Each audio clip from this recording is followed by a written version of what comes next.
படம் வந்துச்சு. அந்த படத்தின் பேர் இருட்டறைக்குள் முரட்டு புத்துக்கள். நெஞ்ச தொட்டு சொல்லுவோம்.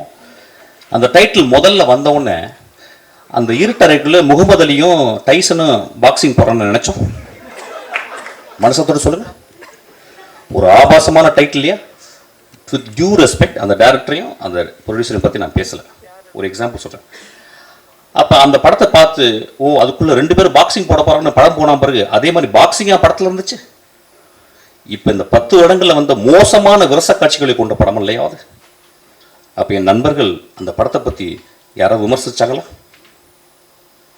என் தம்பி விஜய் சேதுபதி, என் தம்பி தியாகராஜன் குமார் ராஜா ஒரு படம் எடுக்கிறான். அந்த படத்தினுடைய முதல் ட்ரைலரில் தம்பி பேசிகிட்டே வந்து கடைசி வார்த்தை அது வேணாம், இது இல்லை, அது இல்லை, அதுன்னு சொல்லி கடைசியில் ஒரு வார்த்தை சொன்னான் பார்த்தீங்களா? அந்த வார்த்தை கெட்ட வார்த்தை இல்லையா? அன்றைக்கி நண்பர்கள் சும்மா இருந்தீங்களா?